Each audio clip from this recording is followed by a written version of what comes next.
చోడి గారు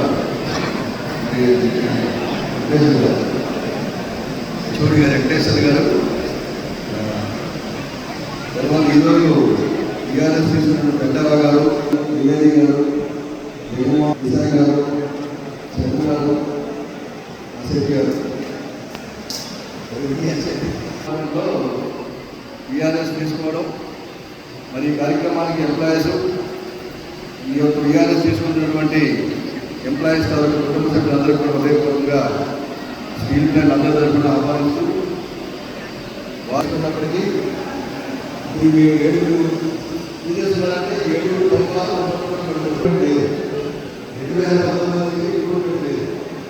ఈ కంపెనీలో కష్టంలో వాళ్ళు పడుతున్నటువంటి కష్టాలు కానీ పరిమాణం కానీ లేదా విషయాలు వాళ్ళు పెట్టినా చాలా వరకు వాతావరణంగా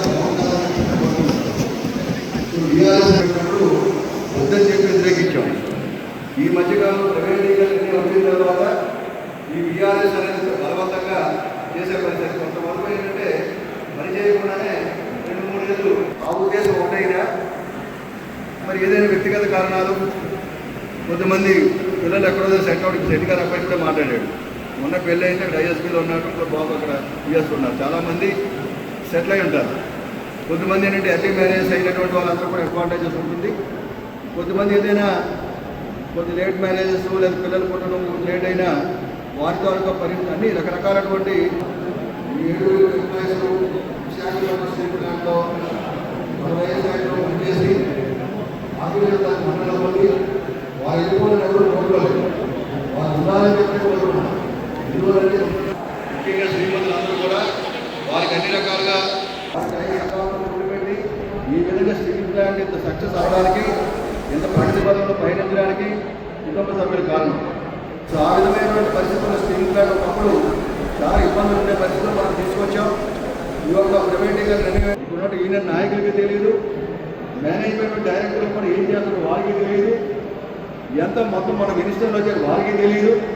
మామూలుగా ఎవరో ప్రైమ్ మినిస్టర్ ఆఫీస్ నుంచి ఒకరిద్దరు సెక్రటరీ చెప్తే కార్యక్రమాలు చేస్తుంటారు.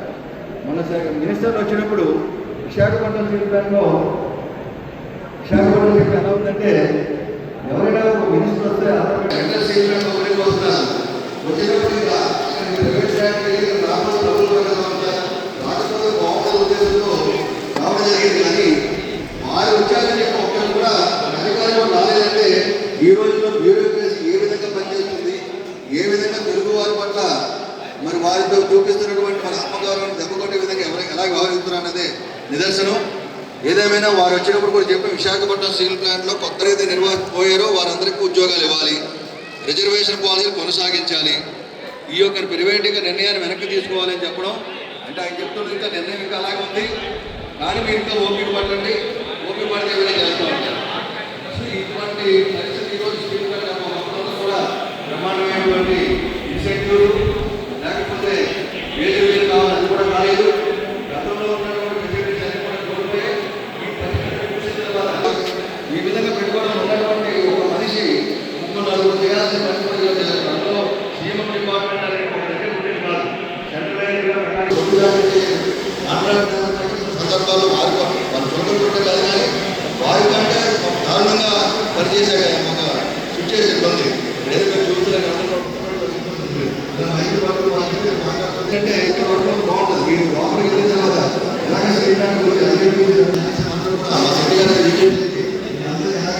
ఓన్లీ యూజువల్ రిటైర్మెంట్ అయితేనే ఫ్యామిలీ మెంబర్స్కి అలౌ చేయండి. బీఆర్ఎస్ ఉంటే దాని వల్ల యూనియన్ భర్తీ చేసి మొత్తం మీద అందరూ కూడా ఆయన ఒక్కరే కాకుండా మిగతా కుటుంబాలు కూడా రావాలని చెప్పేటువంటిది యూనియన్ నాయకులు మా రమణమోహన్ అందరినీ కొట్టుకొని చాలా మంది లోపలికి తీసుకొచ్చే కార్యక్రమం చేశారు. కాబట్టి విశాఖపట్నం స్టీల్ ప్లాంట్లో కార్మిక వర్గం ఏ విధంగా ఇబ్బందులు పడుతున్నారు, వీళ్ళు over department, TPP department, central department ఇట్లాంటి చూపిస్తే స్టీల్ ప్లాంట్ ఎంప్లాయీస్ ఏ విధంగా పడుతున్నారు, తల్లిదండ్రులు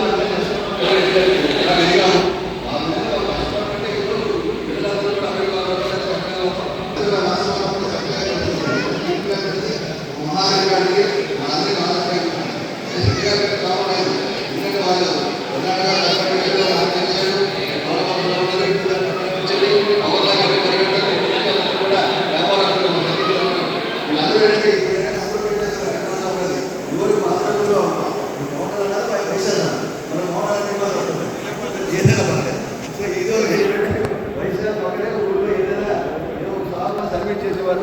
ఇక అన్నీ కూడా వచ్చేసాయి. ఇప్పుడు డీమార్ట్, వాల్మార్ట్ రకరకాల కంపెనీలు చేసి వారి తాలూకా జీవన శైలి కూడా ఇబ్బంది పడే పరిస్థితి ఏర్పడింది. అయినప్పటికీ కష్ట నష్టాల్లో రైతులు ఎదుర్కొన్న సమస్యలు కానీ, సామాన్య ప్రజలు కానీ, పేద ప్రజలు కానీ పడుతున్న బాధలన్నీ కూడా చేసి ఆ విధంగా వారు కూడా చేసి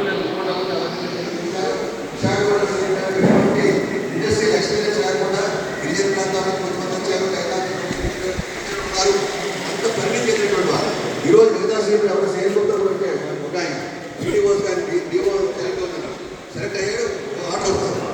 మేము అన్ని స్టీల్ ప్లాంట్ చూసాము, విశాఖపట్నం స్టీల్ ప్లాంట్ పెరిగే స్టీల్ ప్లాంట్ లేదని చెప్పగలుగుతారు. అంత చక్కగా ఆఫీసర్లు కానీ వర్కర్స్ కానీ వివిధ రంగాల్లో మరి ప్రతి కొన్ని